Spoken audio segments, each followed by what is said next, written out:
थाम के बैठो दिल, अपने आज़ादी की कथा सुनाने आई हूँ। आंसू आए नैनों से तो हाथों से छुपा लेना। जो धरती शूरवीर के लहू से पवित्र है, उस धरती पे ये कायर आंसू ना गिरने देना। शर्म आए अपने की कर्मों पे तो शीश वंदना समझ कर झुका। धन संपदा, संस्कृति और प्रकृति जिसकी पहचान हुआ करती थी, ये भारत की मिट्टी तब सोना हुआ करती थी। सोने की चिड़िया भारतवर्ष कहलाता था। दूर देश के वासी देख इसे ललचाता था। वास्को डी गामा भारत से व्यापार करके जब अपने देश गया, मुनाफा देख वो भौचक्का सा रह गया।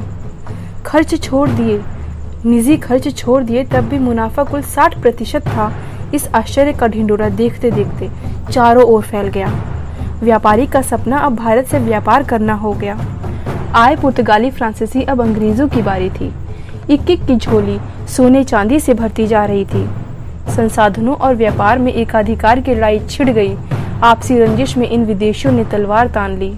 अपने लालच में एक दूसरे को खाड़ फेंकने की ठान ली। इस लड़ाई में अंग्रेज विजेता सिद्ध हुआ।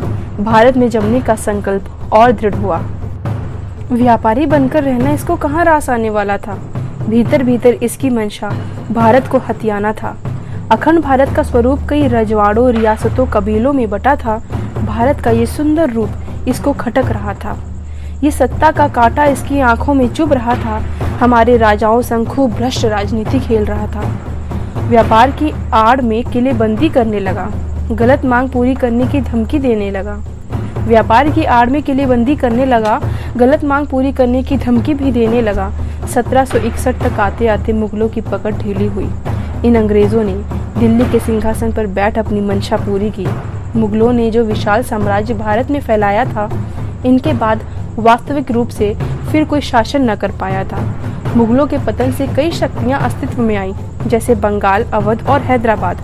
कई स्थानीय शक्तियां अब विरोध से उत्पन्न हुईं, जैसे मराठा, अफगान, जाट और पंजाब। इन सबका मकसद एक था, राज्य का विस्तार करना बस इनके लिए नेक था। पराक्रमी एक से बढ़कर एक थे। अफसोस है भारत को अखंड बनाने में इनके मत कभी न एक हुए। अपनी लापरवाही से आने वाले खतरे को न भाप सके और अंग्रेज अपने झांसे में एक एक शूरवीरों को लाते गए। धीरे धीरे चालाकी से अंग्रेजी हुकूमत ने जड़ें जमाई। पूरा इल्ज़ाम क्यों इन पर डालो, जब फूट डालो, राज करो की नीति को शह और हिम्मत तो हमने आपसी रंजिश से बढ़ाई। अपने भारतीय मित्र से युद्ध करते, आधुनिक बंदूकों और सीना देख हम युद्ध में मदद की मांग अंग्रेजों से रखते। दुखती नस अंग्रेजों ने पहचान ली। युद्ध के बाद संधि कर सारी रियासत हथिया ली।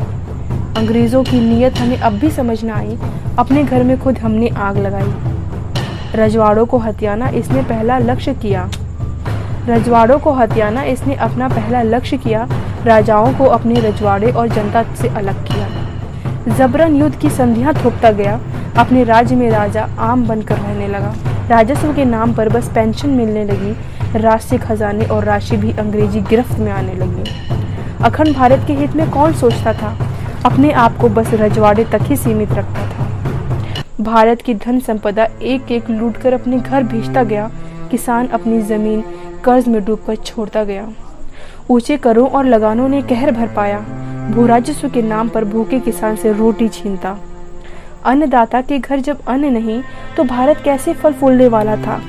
किसे पता था भारत में सूखा और अकालों का दौर आने वाला था। सन 1770 से 1857 के बीच भारत ने 12 बड़े अकालों को सहा। छोटे अकालों की तो बात न करो, वो तो गिना ही नहीं गया। भारत की आर्थिक, सामाजिक और राजनीतिक स्थिति धराशाही की। अपने व्यर्थ खर्चे की लालसा भारतीय खजानों से पूरी की। कच्चे माल तैयार करने पर विवश किया। भारतीय बाजार ब्रिटेन से सामान लादकर कमजोर किया। अब भारत की जनसंख्या गरीबी रेखा से नीचे आने लगी। कुपोषित बच्चों की मृत्यु दर बढ़ने लगी। युवा बीमारी से ग्रस्त होने लगा। कुल आयु का आंकड़ा मात्र घटकर 32 वर्ष हो गया। अब भी ये फिरंगी कहाँ रुकने वाले थे। इनकी मेज पर 56 भोग की जो थाल थी। टूटता भारत अब और टूटने वाला था, क्योंकि हर युवा बेघर बेरोजगार होने वाला था। राजा का राजपाट बचा नहीं। दरबार की रौनक चली गई। संगीतकार, दरबारी और कलाकार सबकी आय शून्य हो गई। हर वर्ग और नर इनके जुल्मों से ग्रसित था। पढ़ा लिखा वर्ग उच्च नौकरियों से वंचित था। कर कानून और व्यवस्था अंग्रेजों के वश में था। जमींदार अपनी जमीन से हाथ धोने लगा। अमानवीय व्यवहार और जिल्लत हर वर्ग सहने लगा। अंग्रेजी सेना में ज्यादातर सैनिक भारतीय थे, पर सब सूबेदार से कम पद पर ही सीमित थे। कई भत्तों पर कटौती और निचली आय असंतोष को जगाती गई। दुर्व्यवहार और अपमान क्रांति की चिंगारी मन ही मन भड़काती गई। विरोध की भावना सैनिक में जगने लगी जब सेना में धर्म के प्रतीक पगड़ी, टरबैन, कड़ा इत्यादि प्रतिबंधित होने लगे। 7 समुद्र पार करना सैनिक धर्म भ्रष्ट होना समझता था, तब भी जबरन इनको समुद्र पार युद्ध में भेजा जाता था। हद तो तब हो गई जब राइफल के नए कारतूस की खोल पर गाय और सुअर के मांस से बनाई गई और इस्तेमाल से पहले मुंह से खोल हटानी थी। हिंदू मुस्लिम हर सैनिक ने धर्म विरोधी को नाम दिया। इस नियम को हटाने का हर संभव विद्रोह किया। इस बार का विद्रोह पहले के छोटे छोटे विद्रोह के भांति दबाया कुचला नहीं जा सका। क्रांति की नई लहर चारों ओर उठने लगी जब मंगल पांडे ने ब्रिटिश साम्राज्य के खिलाफ सिंह से धार की। सैनिक क्रांति नहीं, भारत की आजादी की लड़ाई का इसको नाम दिया। सोई हूँ चेतना जगाओ, सोई हूँ चेतना जगाओ और उतरो रणभूमि में ये नारा दिया। और देखते देखते विद्रोह की आग बैरकपुर से मेरठ, दिल्ली, कानपुर और लखनऊ तक फैल गई। हुई फांसी, मंगल पांडे शहीद हुए। हुई फांसी, मंगल पांडे शहीद हुए, पर तब तक आज़ादी की ललक हर भारतीय में जगा गए। शहीद होकर अमर हुए कोने कोने भारत के मंगल पांडे खड़े हुए। दबा हुआ आक्रोश ज्वालामुखी सा फटने लगा। कई भारतीयों का संघर्ष इस लड़ाई में एक हुआ।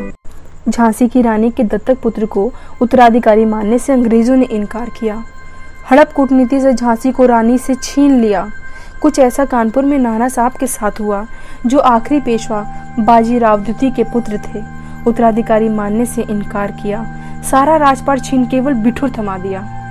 1857 की क्रांति या कहो स्वतंत्रता संग्राम एक सुनहरा अवसर साबित हुई। कई राजा रानी की सेना युद्ध में एक हुई।